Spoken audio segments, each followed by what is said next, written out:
Γεια σας κυρίες και κύριοι, είμαστε τώρα στην Μπαρσελόνα, όπου διανύουμε χιλιάδες χιλιόμετρα για να φτάσουμε στον προορισμό μας. Θέλω να ακούσω λίγα λόγια παρακαλώ από τον καθένα σας για την εμπειρία μέχρι τώρα στη Μπαρσελόνα. Γεια σου Ερατό, αυτή είναι η Ερατό, 20 χρονών, 20 χρονών, single, δεν διαφέρεται. Γεια σου, μπορούμε να ακούσουμε μερικά πράγματα για την εμπειρία σου. Η Μπαρσελόνα είναι υπέροχη, αλλά κατάλαβα ότι ο ΣΥΡΙΖΑ δεν έχει υποθέσεις. Τέλος πάντων, μπορούμε να σβήσουμε αυτό το comment. Παρακαλώ Δημήτρη, πες μας λίγα λόγια για την Μπαρσελόνα. Χαίρετε. Για την Μπαρσελόνα θα σου πω ότι είναι μια εξαιρετική πόλη. Δεν πιάνει πάζα μπρος στο Λονδίνο, τεράστια. Έχει μια φόσα μάρκες, είναι η αλήθεια. Ακριβή πόλη, αλλά παραλαμβάνω τέλεια. Γυρίσαμε πάρα πολλά ξεδιάτα, μπορεί κατά λάθος, αλλά γυρίσαμε τα. Και τώρα we are on the way για καπνού και ευελπιστούμε να το βρούμε ανοιχτό. Μάλιστα. Παρεπτόντω τα πω πως είναι ο Δημήτρης είναι 20 χρονών, single, όποια ενδιαφέρεται παρακαλώ επικοινωνήστε μαζί μου. 2-8-42-92-96. Εδώ είναι η Σοφία, από τη Λάρνακα, 19 χρονών, 18 χρονών, συγγνώμη, single και αυτή, όποιος ενδιαφέρεται παρακαλώ καλέστε. Παρακαλώ πες μας λίγα λόγια. Πες μας λίγα λόγια. Αυτές τις 48, πόσες ώρες είμαστε τώρα? Τις τελευταίες 48 ώρες. Μέσα σε αυτές τις 48 ώρες έχω διαπιστώσει ότι οι Ισπανοί είναι από τις πιο όμορφες γράψεις που έχω δει. Συμφωνώ. Τέλος πάντων, προχωρούμε στην... Ναι, άτε. Εγώ και εγώ και η Κατερίνα. Ναι. Τέλος πάντων. Εδώ είναι η Κατερίνα. Να το πω στα Ισπανικά. Ένα λεπτό. Ένα λεπτό να σε... Να το πω στα Ισπανικά. Μπορεί να μην ξέρουν Ισπανικά, μάνα μου. Τέλος πάντων, εδώ είναι η Κατερίνα, 19 χρονών. Ή και εσύ 18. 19 χρονών. 2 μέτρα. Ψηλή. Αθλήτρια.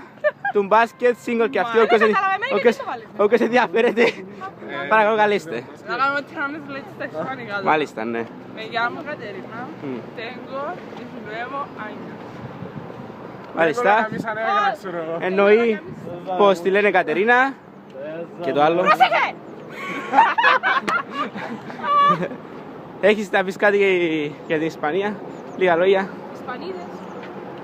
Ισπανία. Casa España. Πολλά ωραία. Πολλά ωραία. Περιμένω να πάμε Μάλιστα. στο Πορτάμεντι. Μάλιστα. Εδώ είναι ο Χρήστος, 21 χρονού γάρος. Νίκο, τι ρε που είμαι, με λάλης κοντιέλος. 21 χρονού.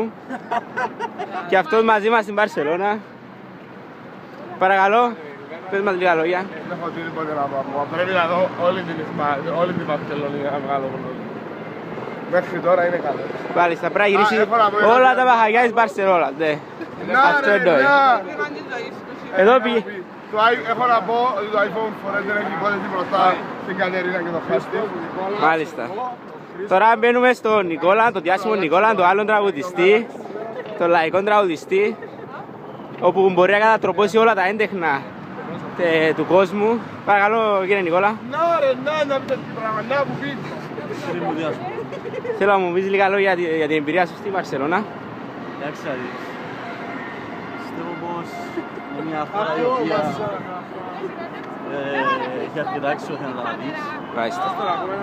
Παρ' όλα αυτά, οι άνθρωποι εδώ δεν είναι καθόλου φιλόξενοι. Μάλιστα.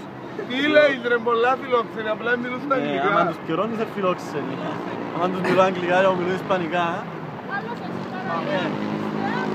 Οπότε, ψήλοι μου, πιστεύω πρέπει να πάμε Ελλάδα να μένουν πλάθο. Μάλιστα. Δυστυχώς, τέλος πάντων. Η γνώμη του Νικόλα. Εδώ πηγαίνουμε στην Λένα, την όμορφη Λένα, τη γυναίκα του Πέτσα, Λένα Πέτσα. Μάλιστα. Διόρθωστε τούτο. Ούψ, Χαριλάω το περίμενα. επίθετο. Χαριλάω. Θα μας πεις λίγα λόγια Τι να πω, για να πω δεν λίγο. μπροστά στη ομορφιά της Μπαρσελόνας. Ναι, βρίσκομαι πολύ συγκεκριμένη. Βρίσκομαι στην Μπαρσελόνα. Υπερορίες. Μάλιστα. Δεν τούτο μου είπε. Εδώ, Κατάλαβες.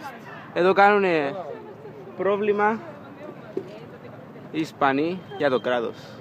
Για την ακρίβεια του κράτους, για την κατάγκητα αυτού του κόσμου μας.